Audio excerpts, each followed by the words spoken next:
SCP-017 es una figura humanoide de aproximadamente 80 centímetros de altura, anatómicamente similar a un niño pequeño, pero sin señales de identidad discernibles. SCP-017 parece compuesto por una sombra de humo como mortajada. Ningún intento de encontrar algún objeto debajo de la mortajada ha tenido éxito, pero la posibilidad no ha sido descartada. La reacción de SCP-017 cuando una sombra es proyectada sobre él es inmediata y rápida. SCP-017 salta sobre el objetivo que proyecta la sombra y la encierra completamente bajo su mortajada, con lo cual vuelve a su tamaño normal, sin dejar rastro del objeto detrás de él. Notas adicionales. El personal con habilitación beta o superior deben ver también el documento 017-1. Procedimientos especiales de contención. SCP-017 está contenido en una jaula de vidrio acrílico, de 100 centímetros por 50 centímetros por 50 centímetros, suspendido en el centro de una sala hecha de hormigón, con las medidas 6 x 4 metros. Instaladas en las paredes, techo y piso de la sala, se encuentran lámparas de alta intensidad dirigidas directamente hacia la jaula de acrílico, para asegurar que SCP-017 está constantemente expuesto a la luz desde cualquier ángulo. El personal asignado a la sala de control de SCP-017 está para monitorear la funcionalidad de los focos, el sistema del generador de emergencia y llamar para mantenimiento inmediato en cuanto se sepa de un foco quemado o un problema con el generador. SCP-018 tiene el aspecto de una superbola realizada por la empresa Wano en 1969. Es de 6 centímetros de diámetro y de color rojo. Encontrado cuando una empresa de limpieza fue contratada para limpiar un almacén que tenía mercancía Wano en el mismo, SCP-018 se encontró rebotando a una altura realmente extrema. Al principio se creyó que era un juguete de niños, SCP-018 fue capaz de rebotar a más de 200% de eficiencia, es decir, si se cae 1 metro, podría rebotar 2, luego 4, a continuación, 8, a continuación, 16. La pelota pronto se convirtió en un proyectil peligroso, alcanzando velocidades estimadas en más de 100 km por hora, y daños a la propiedad e hiriendo a 5 en la ciudad de Michigan. Se llegó a un descanso después de varios días en el lago cerca de la ciudad, y fue recuperado por el personal de la SCP. Debido a la velocidad del objeto, y la sorpresa total por parte de sus víctimas, no se requiere ni se iniciará ninguna historia de encubrimiento. Documento número 018-04. Mensaje a O5. Espero que todo esté bien.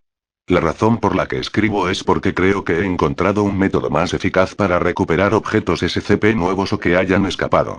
Sí, me doy cuenta de que no hemos tenido ningún avance en la ingeniería inversa de la investigación que permita a esta cosa desafiar las leyes de la termodinámica, pero hemos llegado con un método muy eficaz para la integración de esos nuevos trajes de armadura SCP-A5 con esto. Solo escúcheme, implantamos en la parte inferior de una bota, montamos un poco de un dispositivo mecánico, y ¡tada!, el traje es ahora capaz de saltar bien sobre un edificio. Además, si el usuario tiene el pie contra algo que quiera muerto, bueno, digamos que realiza una patada cojonuda. Todo lo que necesito es un permiso para modificar uno de los trajes de SCP-A5 preexistentes, y se podrá capturar clases más altas de SCP, además otros objetos SCP fugados. Confíe en mí, ¿cuándo le he fallado en el pasado? Dr. Watterson. Documento número 018-06. Carta al Dr. Watterson. Dr. Watterson, al ser asignado, a un agente de la Fundación se le asignó su armadura modificada SCP-A5 en la recuperación de SCP-Censurar, y los resultados son mixtos. El agente fue capaz de colocar el collar de contención en SCP-Censurar, perseguirlo a través del Amazonas, y restringirlo por desmembramiento. Sin embargo, debido a un mal funcionamiento de su pequeño dispositivo mecánico, fue lanzado casi 1,5 kilómetros en el aire y sufrió 2 fracturas en las piernas, 7 costillas rotas, la pérdida de un brazo, y una fractura de cráneo al chocar contra el agua del lago en el camino de vuelta. Tendrá que arreglar eso antes de que yo autorice a su armadura para uso común. Documento 018-11. Mensaje a O5.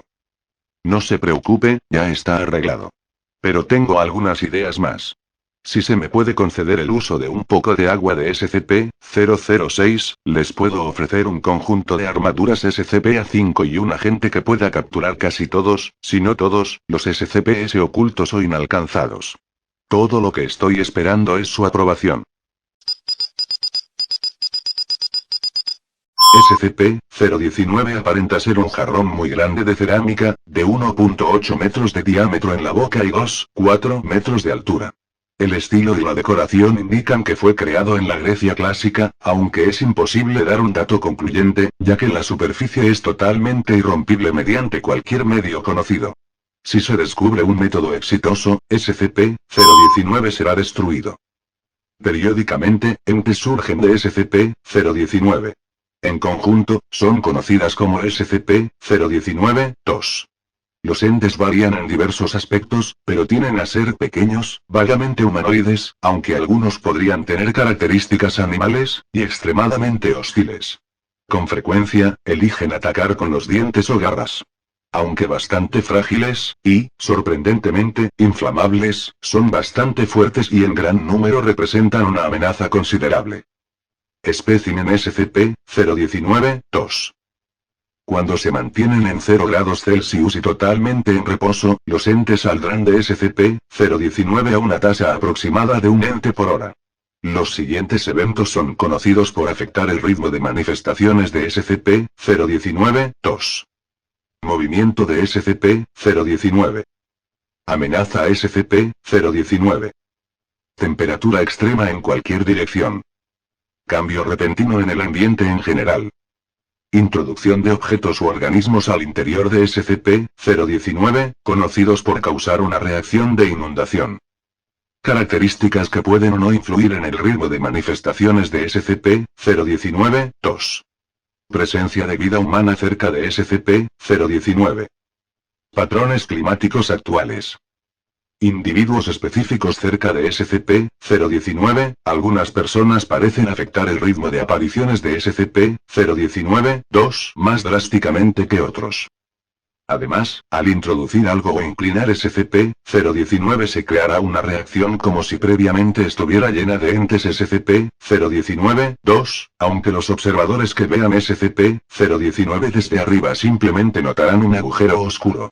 Debido al ritmo de producción de SCP-019-2, cuando se altera el objeto, se dificulta la medición de la cavidad interna, pero se sospecha que no corresponde con las medidas exteriores. Anexo. Documento SCP-019-2-A. Notas de SCP-019-2, como afirman el Dr. Light y el Dr. Vaux. Nota 1. Un espécimen de SCP-019-2 fue retirado de la cámara de contención y se mantuvo en un cerco reforzado, provisto con agua y pollos vivos como alimento.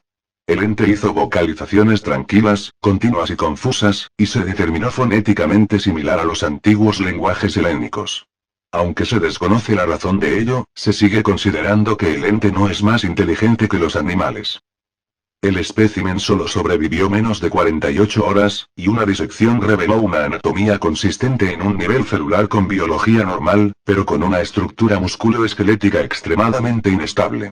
Otras anomalías notables incluyen un sistema respiratorio inestable, sin ningún tracto digestivo, y prácticamente sin otros órganos internos. Todos los demás entes capturados tienen patrones similares de comportamiento y extinción. Postdata. Parece que los entes CPS-019-2 no estaban destinados a vivir por cantidades significativas de tiempo fuera de SCP-019. Dr. Vaux. Nota 2. La unidad de contención fue ligeramente dañada tras una exposición prolongada de un ente SCP-019-2, perdido por el equipo de vigilancia debido a una transparencia parcial.